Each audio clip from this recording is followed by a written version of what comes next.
प्यारे बगल लोग, कैसे हैं आप लोग। आशा करते हैं कि आप लोग ठीक होंगे, मन लगा के पढ़ाई कर रहे होंगे, है ना। तो बहुत सारे बच्चे बोल रहे थे कि सर सब्जेक्टिव का क्वेश्चन दीजिए, है ना। तो चलिए बगल लोग, आपके लिए हम, है ना, सब्जेक्टिव का क्वेश्चन आ गए लेकर के।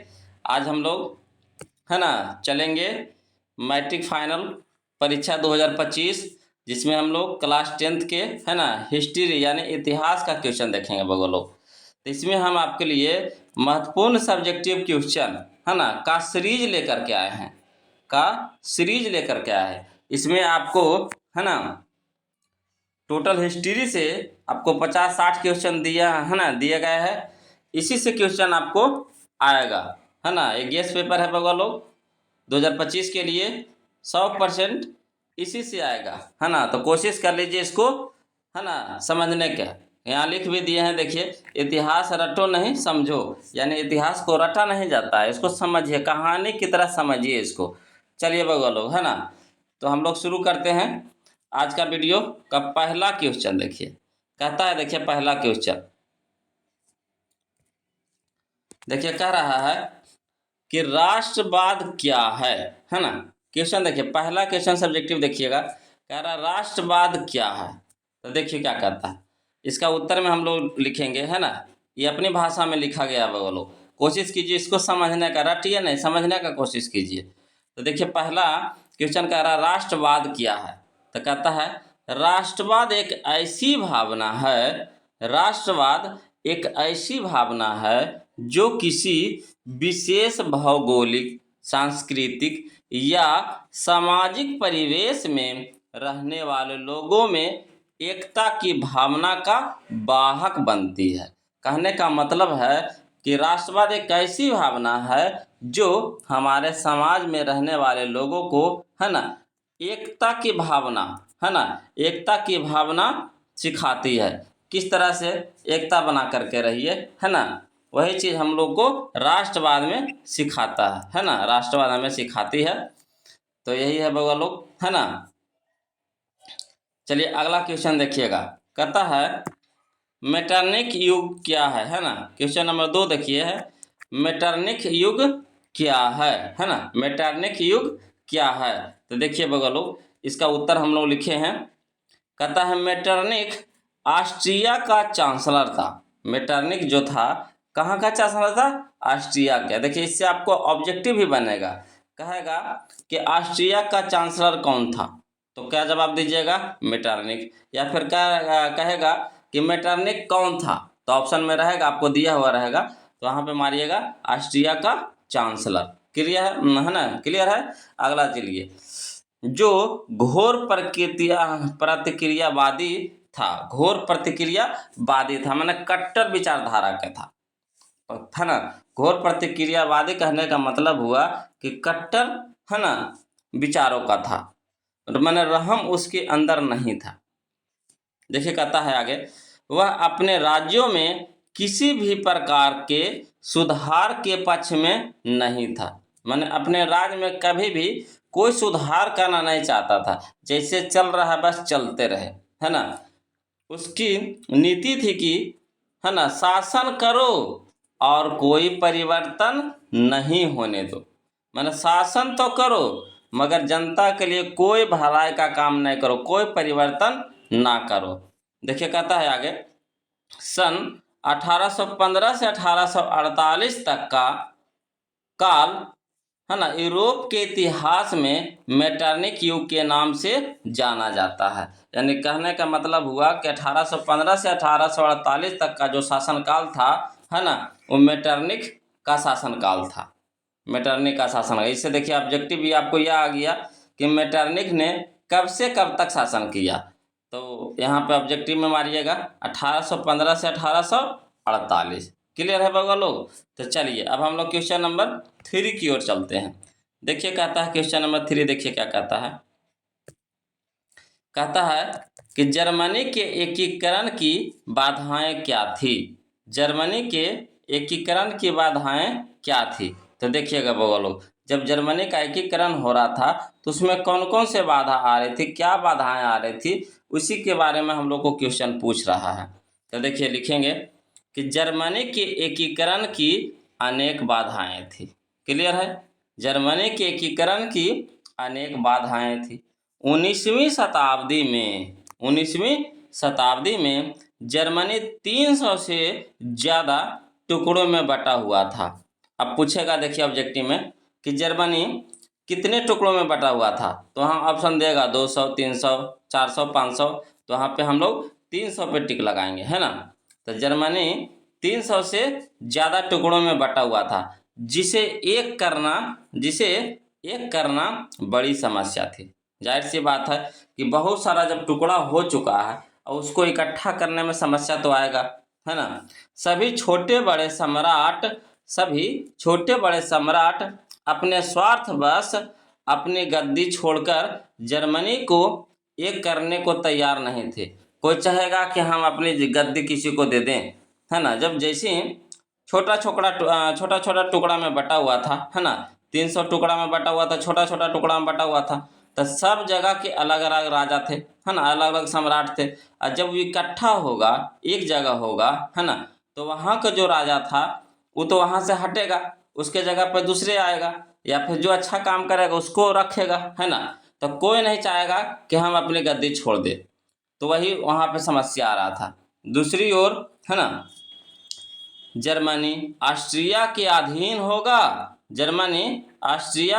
होगा या फिर प्रसा के अधीन, है ना, यह भी एक बड़ी समस्या थी, है ना। यह कह रहा है कि जर्मनी जब इसका एकीकरण होगा तो जर्मनी किसके अधीन जाएगा, ऑस्ट्रिया के अधीन जाएगा कि प्रसा के अधीन जाएगा। ये भी क्या माने बड़ी समस्या के रूप में आ रही थी उभर कर, है ना। तो ये था लोग हमारा क्वेश्चन नंबर 3 का आंसर, है ना। कोशिश कीजिए इसको समझने का और अपने भाषा में इसको उतार लीजिए। चलिए अब हम लोग क्वेश्चन नंबर 4 चलते हैं। देखिएगा बगलो, क्वेश्चन नंबर 4 कहता दांडी यात्रा का क्या उद्देश्य था। जो दांडी यात्रा हुआ था, जो हमारे महात्मा गांधी जी द्वारा चलाया गया था दांडी यात्रा, इसका मुख्य उद्देश्य क्या था, मतलब इसका उद्देश्य क्या था, जो पूछ रहा है क्वेश्चन में। तो देखिए कह रहा है, दांडी यात्रा गुजरात के साबरमती आश्रम से 12 मार्च 1990 से 12 मार्च 1930 से, है ना, सॉरी लोग, है ना, 12 मार्च 1930 से 6 अप्रैल 1930 तक महात्मा गांधी जी द्वारा शुरू किया गया था।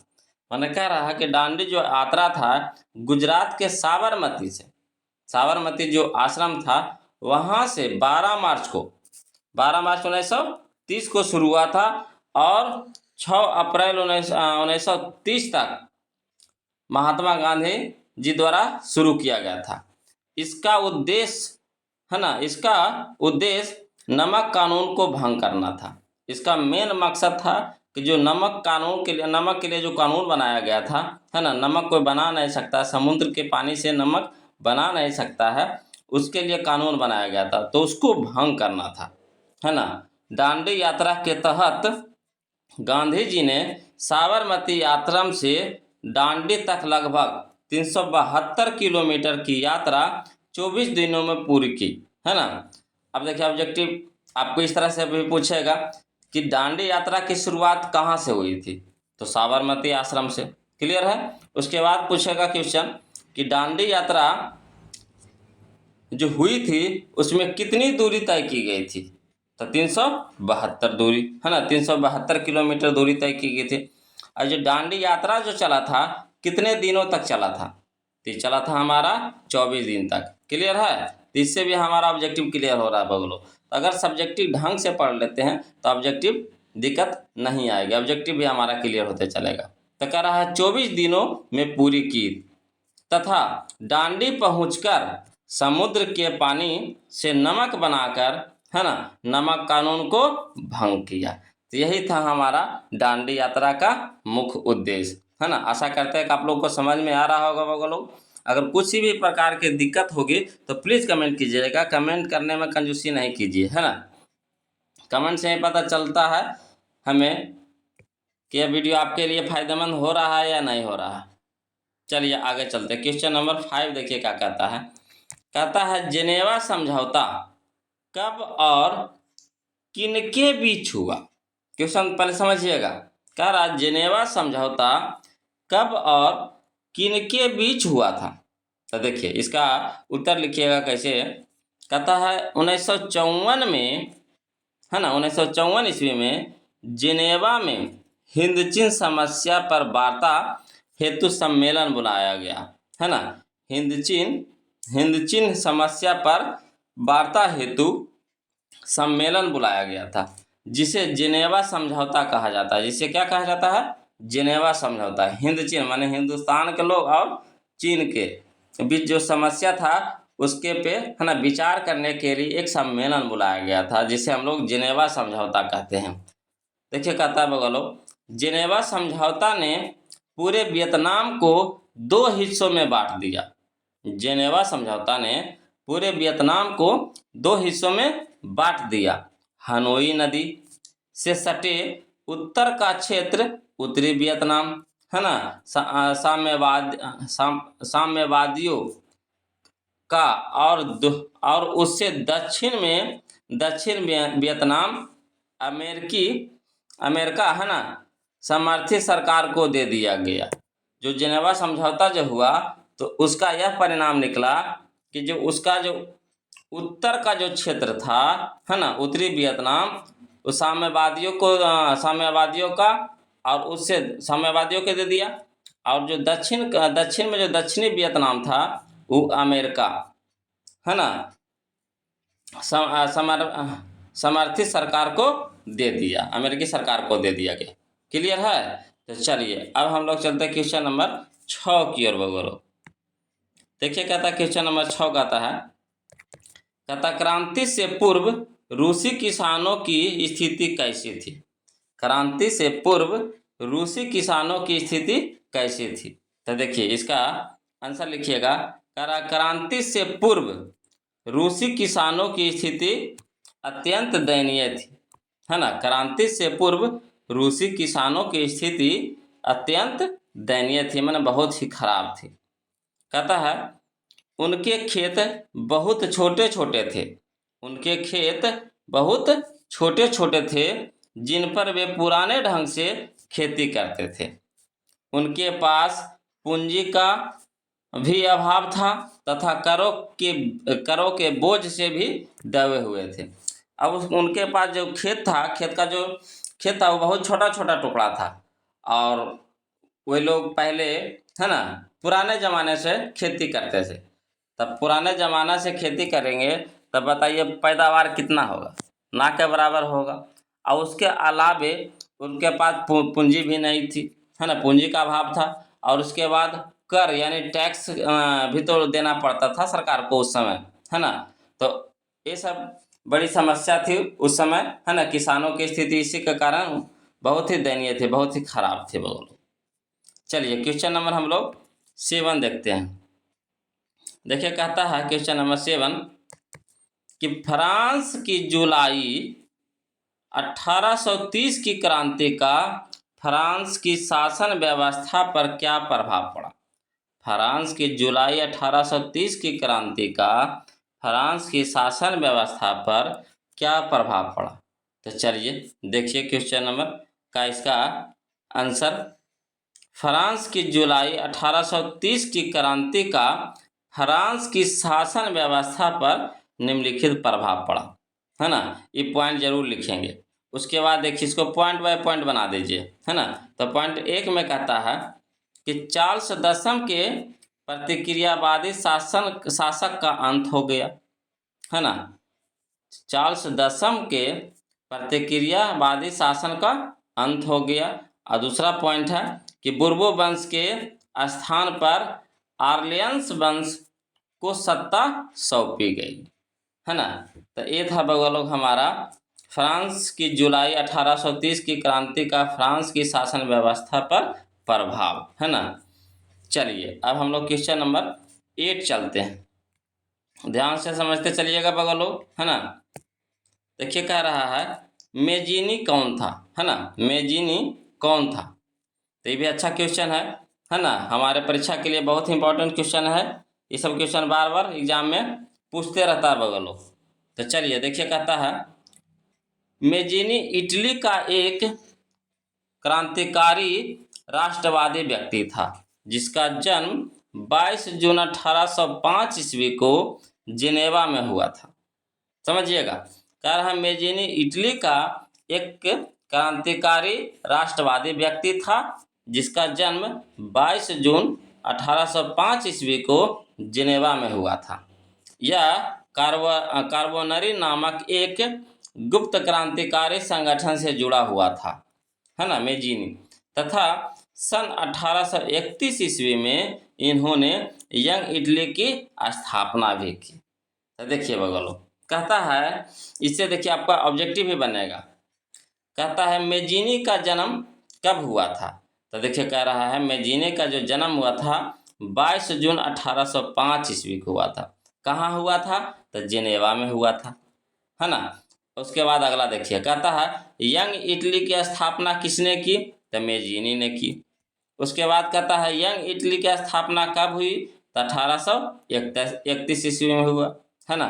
तो देखिए हम लोग तो सब्जेक्टिव पढ़िए रहे हैं और साथ साथ में हम लोग का ऑब्जेक्टिव भी क्लियर होते जा रहा है कि ना, मज़ेदार वाली बात। तो चलिए, एक तीर से दो निशाना लगेगा हमारा, है ना, सब्जेक्टिव भी क्लियर हो जाएगा और हमारा ऑब्जेक्टिव भी क्लियर होते जा रहा है।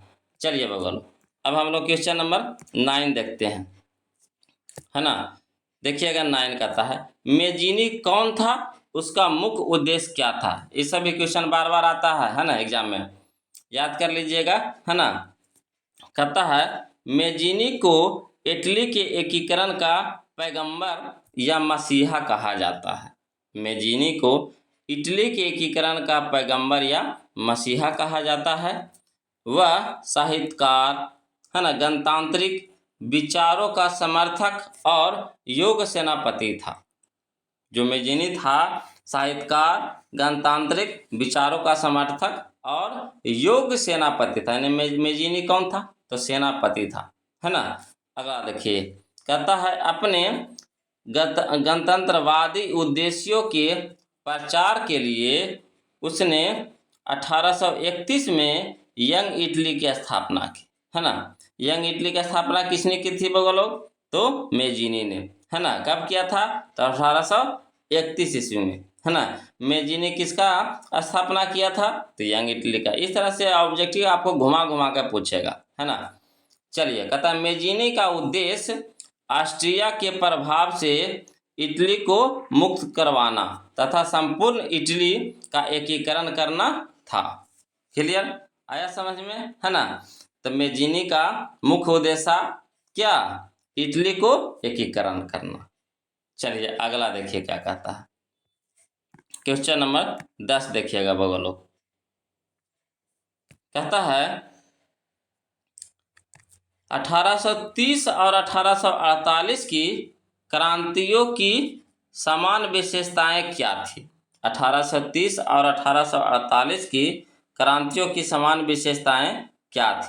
तो चलिए लिखेंगे, देखिए कैसे बगलो लिखेंगे। 1830 और 1848 की क्रांतियों की समान विशेषताएं निम्न थी। इसको पॉइंट बाय पॉइंट लेके चलेंगे, है ना। पॉइंट्स बाय पॉइंट बनाने से क्या होता है ना कि जो एग्जामिनर होता है ना, तो कॉपी चेक करने में उसको सहूलियत होती है और, है ना, देखता है कि बच्चा किस तरह से लिख रहा है। इस तरह से लिखिएगा ना तो आपको नंबर नहीं काटेगा, 2 के 2 नंबर आपको मिलेगा। ये सब क्वेश्चन 2 नंबर में पूछता है ना। चलिए तो देखिए पहला पॉइंट में क्या कहता है, सभी क्रांतिकारी प्रतिक्रियावादी और निरंकुश शासन की समाप्ति चाहते थे। जो सभी लोग थे, है ना, सभी क्रांतिकारी प्रतिक्रियावादी और निरंकुश शासन की समाप्ति चाहते थे वहाँ के लोग। अगला पॉइंट में लिखे हैं कि वे, है ना, उदारवाद और राष्ट्रवाद के समर्थक थे, है ना। अगला पॉइंट है वे वैधानिक शासन की मांग कर रहे थे, है ना। और अगला पूछा है पॉइंट है कि दोनों क्रांतियों की एक मुख्य विशेषता यह भी थी कि स्वतंत्रता और नागरिक अधिकारों की सुरक्षा मुख्य मुद्दा था, है ना। तो ये था बगलो हमारा 1830 और 1848 की, है ना, क्रांतियों की समान विशेषता, है ना। तब अगर लोग आज के वीडियो में इतना ही रखेंगे, है ना। और वीडियो कैसा लगा कमेंट करके हमें ज़रूर बताइए, है ना। अगर अच्छा लग रहा है तो इसका हम अगला पार्ट 2 भी लेकर आएंगे, है ना। इसी तरह से आपका सीरीज चलता रहेगा, है ना। जैसा जो भी दिक्कत आवे आपको ज़रूर कमेंट में बताइए, है ना, संकोचिए मत। तो आज के लिए इतना रखते हैं, फिर मिलते हैं हम लोग, है ना, अगले वीडियो में। तब तक के लिए जय हिंद।